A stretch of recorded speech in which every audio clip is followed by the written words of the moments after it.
A previsão dos especialistas é que o Bitcoin vai bater um fundo de $50 mil no mês de outubro.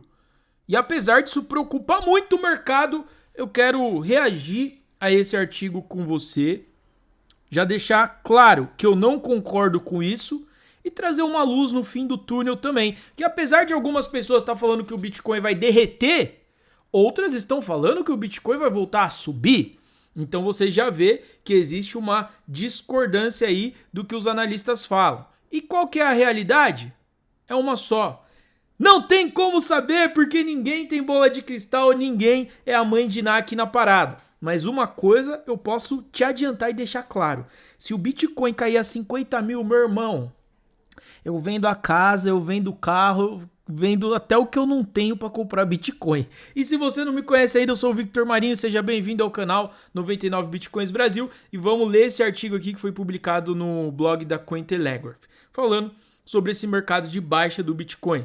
Então diz que o Bitcoin pode entrar em baixa no próximo mês, em outubro, se os ciclos de 4 anos ainda forem válidos, com fundo previsto para daqui a um ano em 50 mil. Ah, então calma aí. A chamada do artigo é uma coisa, mas tá falando que o fundo em 50 mil em um ano. Não sei, vamos ver. Aqui, os pontos principais. Bitcoin se aproxima do início de um mercado de baixa, caso a teoria do ciclo de 4 anos ainda seja válida. Tá? Ó, presta atenção. Teoria do ciclo de 4 anos. Teoria não é realidade, só uma teoria. Tudo bem. Alvos de preço incluem 50 mil para outubro de 2026. Ok, para daqui a um ano, Bitcoin chegar a 50 mil. E o Bitcoin está lutando contra uma linha de tendência de resistência que pode desencadear um reteste de suporte em 100 mil. Bom, ele está testando ali já, né? Vamos ver como está o Bitcoin agora. Ó, 112 mil nesse exato momento, ele está testando ainda o fundo do 107. Então a região entre 106 e 107 mil é onde ele está testando o fundo nesse exato momento. Já testou várias vezes, serviu como um suporte muito bom e ele vem trabalhando nessa faixa de preço.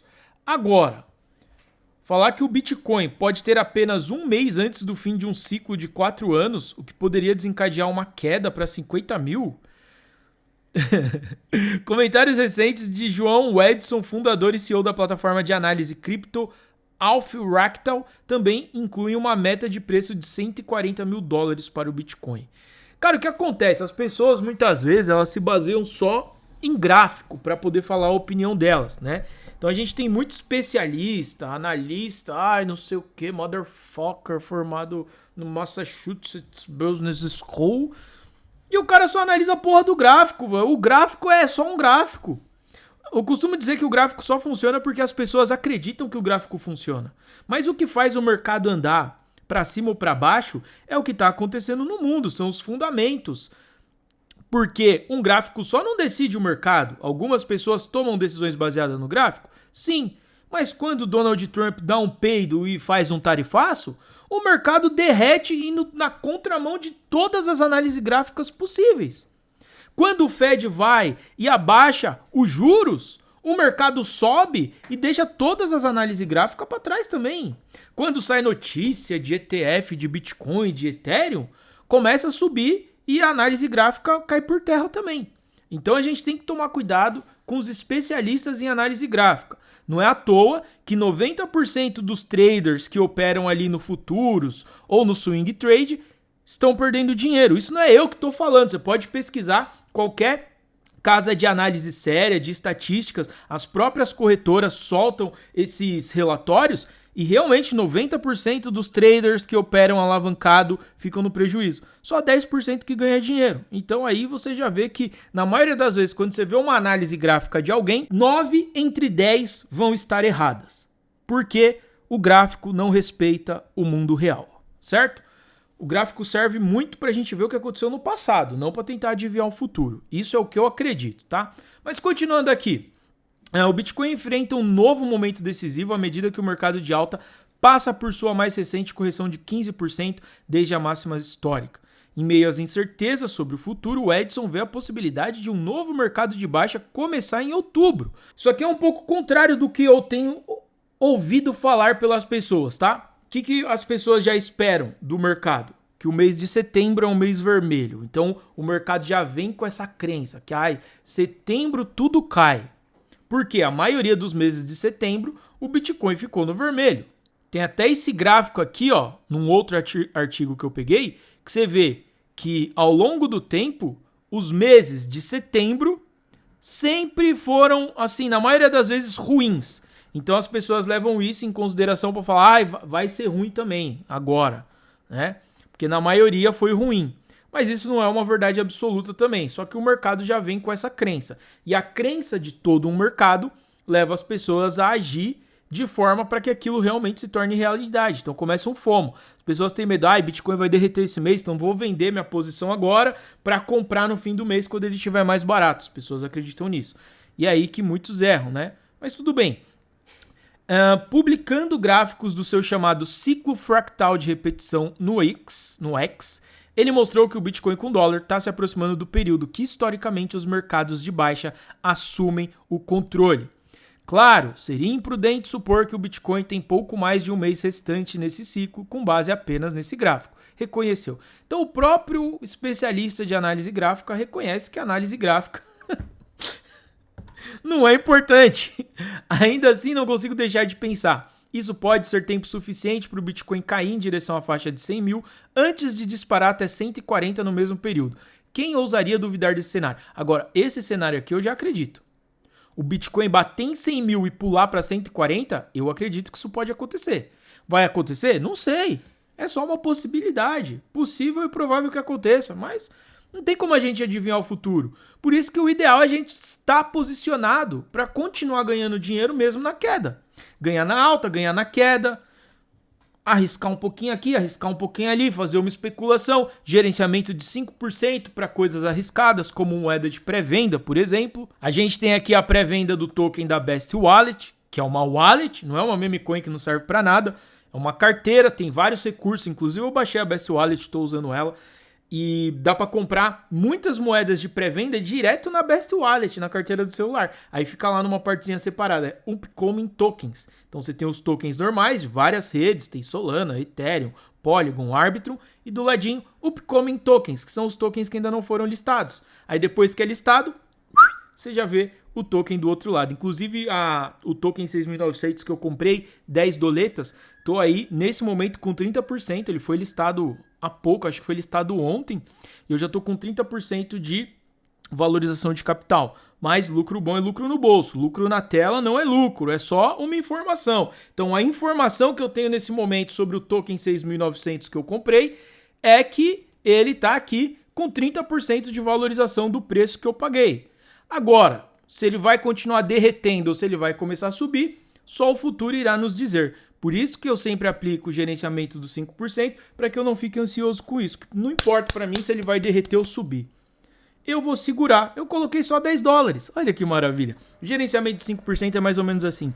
Se você ganha hoje 3 mil reais por mês, o seu 5% mensal é 150 reais. E você nunca deve ir além disso. 150 é o máximo de grana que você vai investir para coisas arriscadas. Porque aí quando listar um token, se por acaso ele derrete, você fica de boa. Vai ficar triste? Vai. Mas não vai ficar depressivo, porque você só perdeu os 5% que está dentro do gerenciamento de risco. E outra, isso te ajuda também a quando você vê o token que acabou de lançar e está com ele na carteira, a você não ficar aqui ansioso olhando o gráfico. Para mim não importa o que vai acontecer com o token 6.900. Nesse momento agora eu não vou vender, eu vou esperar ele valorizar pelo menos uns 3, 4x aí do que eu paguei. E se não chegar? Se não chegar vai ficar lá. Vai que um dia chega, entendeu? Então deixa aí, foi só 10 doleta mesmo. Essa é a importância do gerenciamento de risco, porque isso te dá paz de espírito. Continuando aqui com o artigo do Bitcoin, o Edson observa que este ciclo é marcadamente diferente dos anteriores, graças à presença de grandes investidores institucionais e à ascensão do Bitcoin como ativo de destaque. Então só isso aqui, que ele pontuou muito bem pontuado, já vai contra todas as análises gráficas que foram feitas com base no passado. No passado a gente não tinha ETF de Bitcoin, a gente não tinha grandes empresas americanas comprando Bitcoin, a gente não tinha países como El Salvador transformando todo o seu dinheiro em Bitcoin. E hoje a gente tem essas coisas. Então isso é muito positivo para o mercado. E aqui, a verdadeira questão é se esse fractal continuará sendo confiável diante da forte especulação em torno dos ETFs e da crescente demanda institucional. Eu acredito que não vai ser tão confiável esse fractal não, hein? Um mercado de baixa nos macroativos dos Estados Unidos pode representar o golpe final para os touros do Bitcoin, caso coincida com o cronograma do fractal. A questão gira em torno da validade do ciclo de preço de 4 anos em meio ao crescente debate sobre sua relevância em 2025. Uma vez que outubro chegue, se os ursos ganharem força, os alvos de fundo para o preço do Bitcoin, já ousados, agora incluem mais um nível no radar para outubro de 2026, que é quando eles acreditam que o Bitcoin vai cair lá para a faixa dos 50 mil dólares. E cara, se isso acontecer, nossa, você é louco, mano. Eu vou comprar tudo que eu tenho em Bitcoin, de verdade, porque, pô, 50 mil dólares, aqui ele disse o seguinte: pessoalmente estou ansioso para ver se a nova onda de entusiastas cripto está certa ao afirmar que o ciclo de 4 anos acabou e que o Bitcoin agora subirá indefinidamente, ou se 2025 marcará o último suspiro antes de uma correção acentuada, com os preços possivelmente afundando abaixo de 50 mil no mercado de baixa de 2026. Cara, isso aqui acontecer vai ser lindo. Nossa, eu vou comprar muito Bitcoin, você tá maluco. Vou me posicionar de uma maneira sensacional, cara. Quando chegou a 70 mil eu fiquei triste, porque eu não tinha mais dinheiro para comprar mais Bitcoin, cara. E agora tá indo 100 mil, mas tudo bem. É uma oportunidade. Se você já tá posicionado no mercado e vê o Bitcoin caindo, cara, é DCA na veia. A estratégia que eu tô adotando atualmente com o Bitcoin é comprar todas as semanas sem olhar pro preço, tá? Isso me livra de ficar ansioso, de ter que ficar olhando gráfico. Não, foda-se, toda semana eu vou comprar e acabou, velho. Independente do preço que vai estar. E aqui, ó, conforme o Cointelegraph continua reportando, os participantes do mercado favorecem um reteste do suporte de 100 mil dólares como parte da correção atual. Isso aqui eu acredito que vai acontecer em breve, tá? Se chegar ali nos 100 mil, eu mesmo vou aproveitar para comprar mais um pouquinho, além das minhas compras semanais que eu compro sem olhar o preço. E aqui, um trader acredita que se esse evento pode acontecer já nessa semana. Ele afirma que o mercado de alta chegará ao fim se os touros não conseguirem sustentar o patamar dos 100 mil dólares. Aqui, o par do Bitcoin com dólar está tentando romper uma linha de tendência descendente que tem servido de teto para o preço ao longo da correção iniciada em meados de agosto. No entanto, outro gráfico traz uma perspectiva diferente. A participação de mercado da Tether, a dominância do USDT, está testando uma linha de tendência descendente. Nos últimos 12 meses, o preço do Bitcoin e a dominância do USDT seguiram em direções opostas. Este primeiro gráfico decide se o Bitcoin rompe abaixo dos 100 mil ou dispara para nova ATH, disse o trader Killa e seus seguidores no X na quinta-feira. Tá num ponto de cruzamento ali, né? Aí você vê, por que os analistas de gráfico nunca erram? Porque eles sempre te dão duas posições. Tá vendo? É yes ou no. Ou sobe ou desce, cara, não tem outra coisa pra acontecer. Ou sobe ou desce, foi exatamente o que o cara falou. Ai, tá no ponto ali, ou vai subir pra uma nova TH, ou vai derreter. Porra, precisamos do Sherlock Holmes pra adivinhar esse tipo de coisa, cara. Brincadeiras à parte, é sempre assim, cara. O gráfico eu acho legal pra você olhar o que já aconteceu, ter uma perspectiva do que pode ser, mas pra mim influencia só uns 20%. Aí na realidade no preço de um ativo, tá? 80% da influência vem do que está acontecendo por fora, vem dos fundamentos, vem dos investidores, das empresas, dos ETF, dos juros, do mundo. Está tendo guerra, se não tá, 80% da influência pro Bitcoin principalmente vem disso. Agora, o restante, o gráfico, eu acredito que vai influenciar só 20%, então eu prefiro focar no que tem muito mais relevância. E lembrando mais uma vez, o link da pré-venda da Best Wallet vai estar aí na descrição desse vídeo, caso você queira conhecer essa moeda, conhecer a carteira também, você pode baixar ela, vou deixar o link para você baixar a Best Wallet, se você quiser experimentar uma nova carteira cripto. E aqui um outro vídeo para você continuar com a gente aqui nas análises mais loucas do mercado cripto.